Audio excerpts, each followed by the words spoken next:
At the State House today, one North Shore-based state rep wants to try and make it easier to oust elected leaders. This all coming on the heels of a failed recall attempt of New Orleans Mayor LaToya Cantrell last month. And while the effort to make recalls easier did gain some traction today at the state capitol, the proposed bill far from becoming law. After a big celebration back in February by No LaToya recall organizers, this proved to be their last dance. In March, when all the signatures were counted, Eileen Carter and her team fell woefully short of the more than 45,000 signatures needed to oust LaToya Cantrell.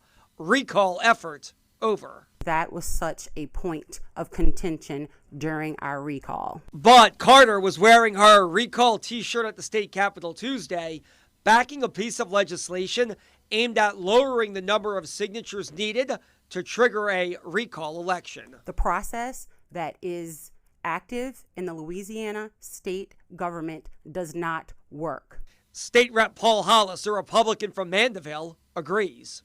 We allow for it, but at the end of the day, we don't. We make it impossible. And here's why. According to Hollis, to trigger a recall election, signatures from 20% of all active registered voters in a parish are needed.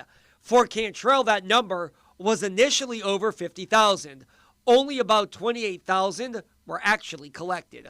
If we're going to allow for recalls, let's not make it an aggravating, annoying, process to where at the end of the day, people don't get real-time accountability. Hollis wants to make it to where signatures from 20% of registered voters who voted on the election day when the official was elected is the new number.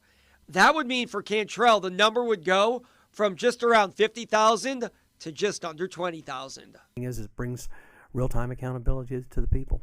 Hollis's bill sailed out of committee, a party line vote.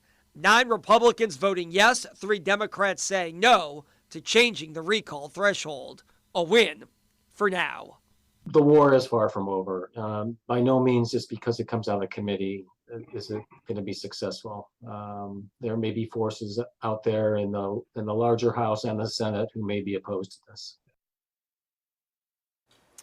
No word on when the full House could take up this bill. Recall organizers have not legally challenged the number of counted signatures that fell way short of the threshold needed.